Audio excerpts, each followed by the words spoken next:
বাংলাদেশ স্বাধীনতা পরিষদ আয়োজিত ফিলিস্তিনে গণহত্যা বন্ধের দাবিতে ও বিএনপির দেশবিরোধী ষড়যন্ত্রের বিরুদ্ধে সমাবেশ ও মানববন্ধনে প্রধান অতিথির বক্তব্য দেন মাননীয় পররাষ্ট্রমন্ত্রী ও আওয়ামী লীগের যুগ্ম সাধারণ সম্পাদক হাসান মাহমুদ এমপি। তিনি বলেন, আমি প্রথমেই ফিলিস্তিনে অসহায়ভাবে ইসরায়েলি বর্বরতার কারণে, ইসরায়েলি বাহিনীর কারণে যারা নিহত হয়েছেন ৩৫,০০০-এর বেশি, তাদের বিদেহী আত্মার মাগফিরাত কামনা করি।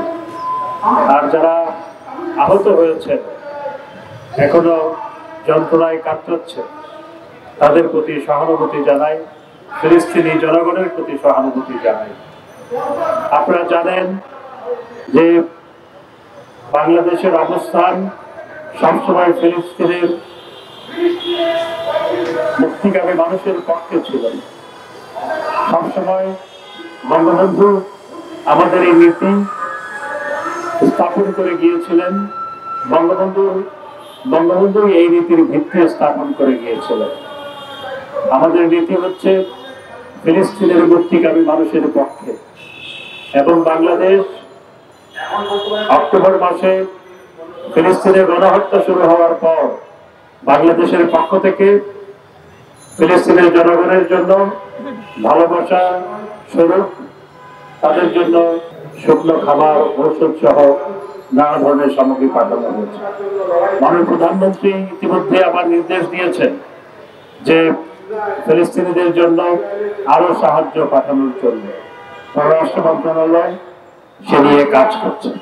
আমরা খুব সহসা আবার ফিলিস্তিনি ভাই বোনদের জন্য আবার খাদ্য সামগ্রী সহ, শুকনো খাদ্য সামগ্রী সহ অন্যান্য সামগ্রী তাদের কাছে পৌঁছানোর ব্যবস্থা করব মিশরের মাধ্যমে। আজকে সমগ্র পৃথিবী ফিলিস্তিনি গণহত্যার প্রতিবাদে সোচ্চার হয়েছে। মার্কিন যুক্তরাষ্ট্রে আজকে যেভাবে ছাত্র বিক্ষোভ হচ্ছে, ইংল্যান্ডে, যুক্তরাজ্যে যেভাবে ছাত্র বিক্ষোভ হচ্ছে, এবং সেই ছাত্র বিক্ষোভ কন্টিনেন্টাল ইউরোপের বিভিন্ন দেশেও ছড়িয়েছে। এবং আজকে সমগ্র পৃথিবী এই গণহত্যার প্রতিবাদে, এই বর্বরতার প্রতিবাদে, এই নৃশংসতার প্রতিবাদে, এই মানবতার বিরুদ্ধে অপরাধের প্রতিবাদে আজকে সমগ্র পৃথিবী সোচ্চার হয়েছে। কিন্তু আমরা দেখতে পাচ্ছি বাংলাদেশে বিএনপি এবং জামাত, যারা মুসলমানদের ধর্মীয় সেন্টিমেন্ট নিয়ে রাজনীতি করার অপচেষ্টা চালায়, তারা আজ পর্যন্ত এই ফিলিস্তিনে ইসরায়েলি বাহিনীর বর্বরতার বিরুদ্ধে, গণহত্যার বিরুদ্ধে, মানবতার বিরুদ্ধে অপরাধ সংঘটিত হওয়ার বিরুদ্ধে একটি শব্দ উচ্চারণ করে নাই।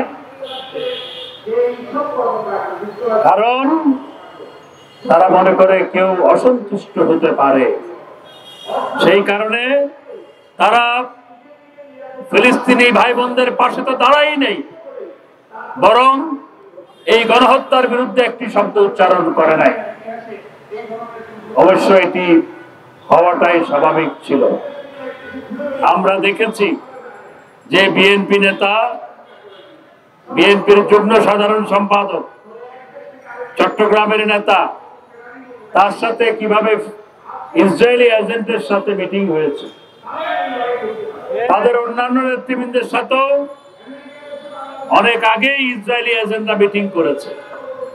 আর আমাদের দেশে কয়েকটা রাজনীতিবিদ আছে যারা কোনো দল নাই, দলের চেয়ে ব্যক্তি বড়, শরীরের চেয়ে গাল বড়। এই সমস্ত রাজনীতিবিদ, এদেরও কারো কারোর সাথে এই ইসরায়েলি এজেন্টদের বৈঠক হয়েছে। তারা আবার বিএনপির মিত্র। সুতরাং বিএনপি আজকে ফিলিস্তিনি মুক্তিকামী মানুষের পক্ষে না দাঁড়িয়ে বরং ইসরায়েলিদের দোসরে রূপান্তরিত হয়েছে, এই নেতানিয়াহুর দোসরে পরিণত হয়েছে। এবং বিএনপি আজকে ইসরায়েলি লবির সাথে যুক্ত হয়ে বাংলাদেশের বিরুদ্ধে ষড়যন্ত্র করা শুরু করেছে।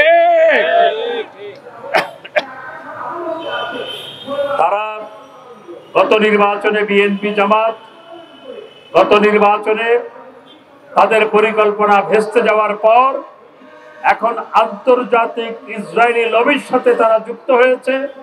আন্তর্জাতিক ইসরায়েলি লবির সাথে যুক্ত হয়ে বাংলাদেশের বিরুদ্ধে ষড়যন্ত্র করা শুরু করেছে। আমাদের কাছে তথ্য প্রমাণ আছে।